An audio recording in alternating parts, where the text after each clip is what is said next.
you as well. Tim Healey, longtime voice of Arizona State Sun Devils athletics, joins us. Craig Smoke, Paul Catalina, David Smoke on 365 Sports. Tim, I've known about you. I then went online and just looked at a couple of things, and I saw consummate pro, is Arizona State athletics, and much more. And I know that you're also someone that gives a lot of people around you the credit, but that says quite a bit about what people think of the work you do. Well, I appreciate that. I mean, it's been a long time. This will be my 27th year doing their radio. I also did their television play-by-play for 10 years prior to that. I was a TV sports anchor in a previous life. And actually, as part of that life, I spent 4 years in the Metroplex. I was a sportscaster at Channel 4 in Dallas from 1979 to 1983. Got to work with the great Dale Hansen for a brief period of time. And I spent 4 years in Dallas. In fact, my son was born in Dallas and was as elated as anybody when the Rangers won the World Series out here last year. So. But, you do anything long enough and hopefully people, will say a few nice things about you. But it's been fun, although not as much fun the last couple of years because it's been a tough go for ASU athletics. This past school year was not a great one. To be very candid, the football program's coming off consecutive 3-9 seasons, the worst record in program history. Men's basketball had a tough year this past year. Baseball is getting better, but still has missed the NCAA tournament the last 3 years. But we have a new athletic director, Graham Rossini, who is a former ASU baseball ops director and a Sun Devil graduate and a passionate Arizona State alum. He and Kenny Dillingham, our football coach, kind of fit the same profile. They're both ASU graduates who have a passion for this university, for this school, for its programs. And I just think both of them are going to succeed long-term in their jobs. And we're all anxious to see how football fares in year one of the Big 12 this coming fall. Tim, Dale Hansen, great friend of our show. We've known him for a long time. He is legendary, to say the least. But with the changes at the top of the athletic department, how much was that needed? Because it felt to me that just outside looking in that there wasn't a lot of direction in the previous administration. Well, it kind of had to happen. Our previous AD, Ray Anderson, resigned in November.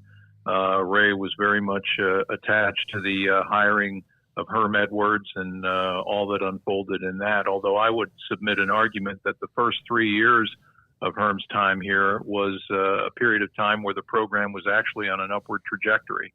But then the NCAA investigation into the program was revealed in June of 2021. And ever since then, it's just been a struggle. But I think the worst of that is behind the program now. It's full speed ahead with a new head coach entering his second year and a new conference now in the Big 12. And the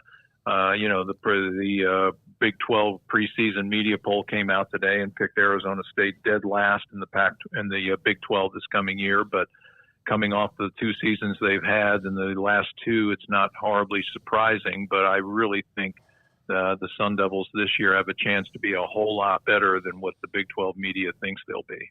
Well, there's only one way to go, and that's up, right, Tim? It's like you can't. That's for sure. Yeah, that's for sure. So they can only beat expectations, or I guess meet them. But it does feel like they're probably getting a little undervalued. And with that change in conferences, I know there was a lot of love, a lot of history for the Pac-12. I mean, that ran deeper than just a conference name that you slapped on your jerseys. Just how did you sort of view all that? How has Arizona State as a collective kind of navigated those waters? And I guess what would you say is kind of the general feeling about now entering the Big 12, granted with some familiar faces also joining them? Yeah, it's the word I've used for the last 10 months or so is bittersweet. And for about 9 months, we dealt with the bitter part of it, leaving the Pac-12. As I told you guys, I'm in my 37th year, counting the time on television, 37th year broadcasting ASU sports, and they've been in the Pac-12 that entire time. We've gone to the same places, the same towns, broadcast from the same venues. We've seen so many great players and coaches in this league, favorite hangouts, restaurants, bars, whatever. You get familiar with the territory in all these places. You get to know the other radio broadcasters, the other media folks in those towns, the sports information people from each university, and you develop friendships. And it's very sad, to be honest, to have to put those on hold or wonder when will we ever get to Seattle or Eugene or Corvallis or Pullman or the Bay Area or Los Angeles again. Trips that seem almost second nature to ASU folks. But this past school year was like that one grand farewell tour and saying goodbye and all that stuff. Last ever. This is our last ever football game here, our last ever basketball game there. But now that we've dealt with the bitter, it's time to look to the sweet and look ahead to a new conference and new places to visit and new rivalries and new folks to meet, fellow broadcasters in the Big 12 and writers and stuff like that, and sports information people, and visiting new venues and seeing outstanding teams and players and coaches in one of the best college conferences in the country. And I've already been in my job at Arizona State. I've already broadcast games, non-conference games at Texas Tech. I did BYU. One of the greatest basketball games in Arizona State history was a dramatic 10-point win over then number 2 Kansas at Allen Fieldhouse in December of 17. Might be my biggest thrill in 27 years calling that game. We played in a baseball regional at TCU in 2016.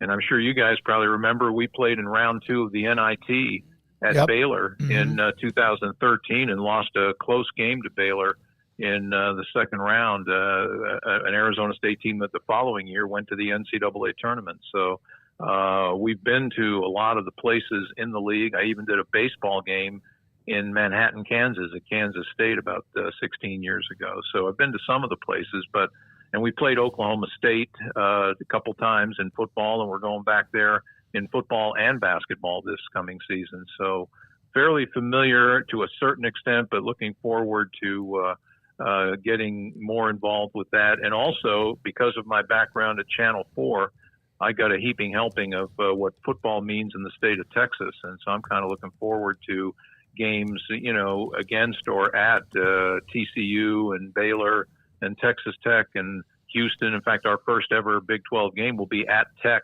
in September 21st. And just looking forward to, starting rivalries with the Texas schools and getting a taste of what that's like. And Arizona State has already established a very solid recruiting footprint in Texas under Kenny Dillingham. And in fact, I think Arizona State has the number 1 rated recruiting class in the Big 12 for 2025 as of right now. If it's not number 1, it's in the top 2 or 3, that's for sure. I mean, Kenny and his staff have crushed it on the recruiting trail. And because of that and because of his abilities and his expertise as an offensive coach and the energy that he has and the staff that he has around him, I have a lot of confidence that Arizona State's going to be good in football in the very short-term future under Coach Dillingham's leadership. Tim, I have a soft spot for Tempe because my father was at Luke Air Force Base getting his master's at Arizona State back in the late 60s. I've always loved Arizona State. I've also thought, and that's back when, in the 60s when you had the Reggie Jacksons and the Charlie Taylors and much more. So I'm 65 years old, but I go back to that. Then, of course, the Jake Plummer, et cetera, Barry Bonds.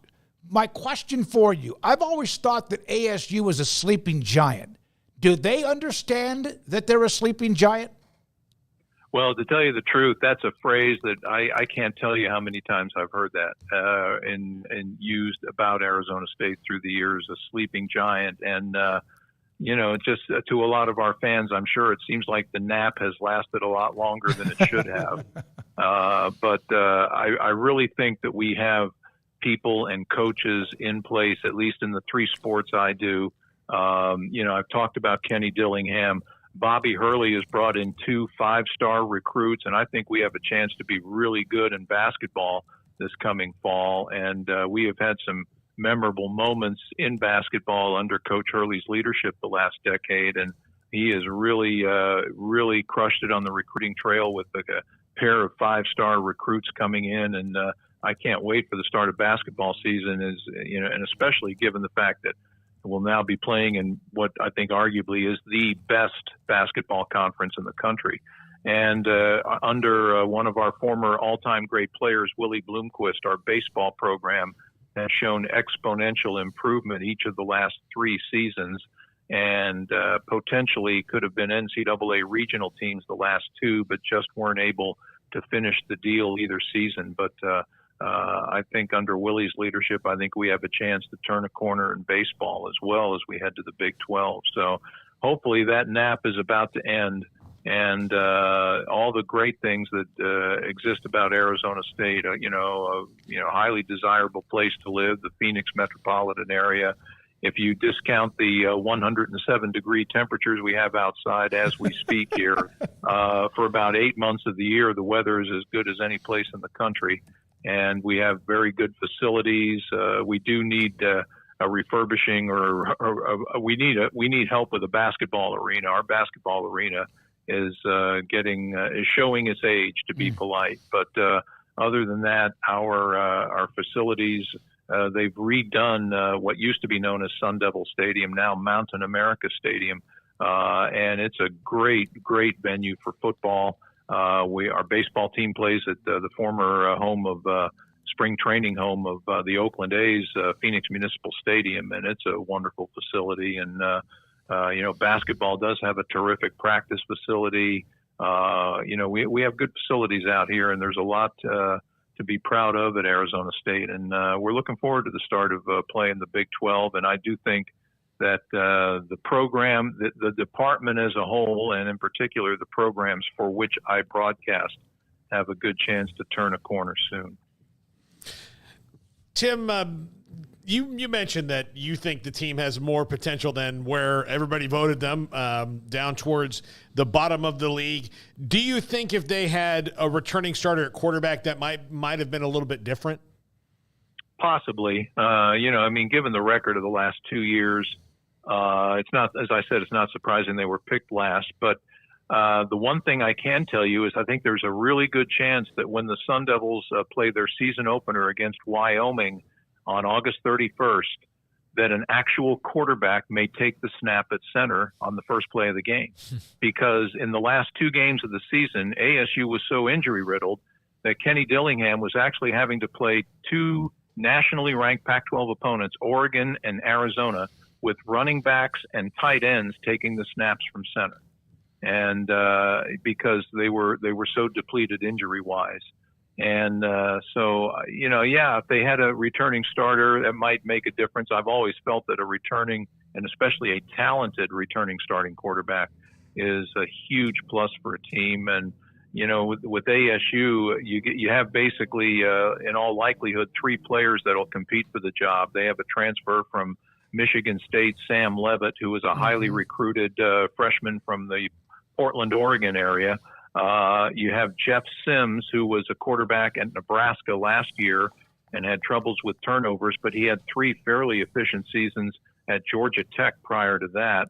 And then you have Trenton Bourget, who was a one-time walk-on from the Tucson area, who took over in the late part of the 2022 season and did a tremendous job, and was in and out of the lineup last year because of injury. But one of those 3 will probably be the starter at quarterback in August. But, it's possible that if they had a more seasoned starter, they might have been picked a notch or 2 higher. But I don't really pay much attention to those polls. I think this football team is going to be a run-oriented team. Arizona State can actually go 6 deep at tailback this year, and they've got some talent there, including a kid, Alton McCaskill, who was the American Athletic Conference Freshman of the Year at Houston a couple of years ago. And he got hurt, sat out 22, played at Colorado last year for Deion Sanders, but didn't play very much. And he's now at Arizona State, along with a former 5-star recruit from USC, Raleek Brown, that I think could be used in any number of ways: slot receiver, wide receiver, running back out of the backfield.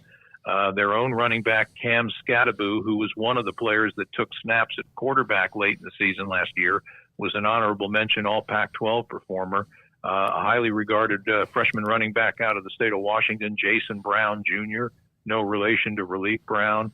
A kid named DeCarlos Brooks, who transferred, a Phoenix area product, who started at Cal and then transferred in last year, ran well when he was healthy, but he was hurt for about half the season. But they go about 6 deep at running back, and they've added a lot of depth to an offensive line that was absolutely decimated by injuries a year ago.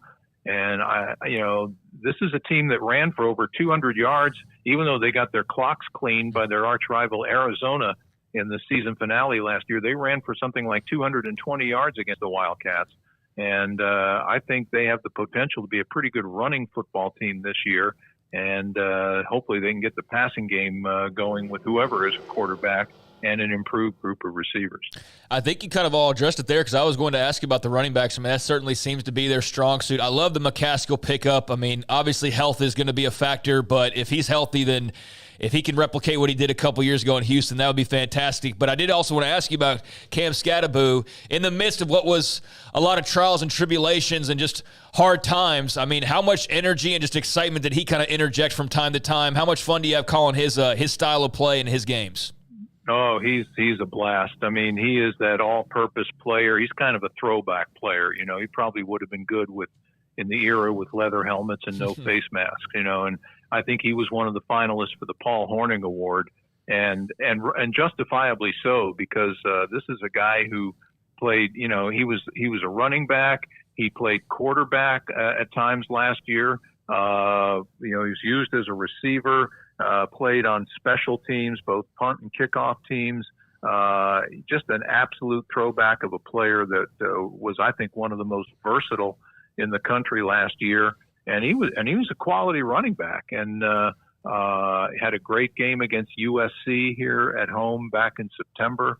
And he's just a blast to watch. And it's funny, his name is spelled like it would be pronounced Scatabo, but it's pronounced Scattaboo. And he's terrific. He's rushed for over almost 2,700 yards in his career. He was at Sacramento State, I think it was, before he came to Arizona State, and just a terrific FCS All-American a couple of years ago, and just really, really solid last year. He was fun to watch, no question about it. Hey, Tim, look forward to having you on again and more. We had C.J. Fight, the young man from Tatum High School, who was really good as a freshman for you at Arizona State. A great personality. He's going to be on this deal in Washington, D.C., representing Arizona State in the Big 12, and there's some meetings. It was fun to have him on the show. Glad to have you on the show. We'll have Coach Dillingham at Big 12 Media Days, and so thanks for your time, and enjoy the rest of the summer, whatever you have left. You too, and hopefully we'll see you guys in Las Vegas. We will be there. Absolutely. Look forward to seeing you, shaking your hand, and saying hi. Tim Healey, voice of Arizona State Athletics, with us on 365 Sports. Yeah, it's fun getting to know some new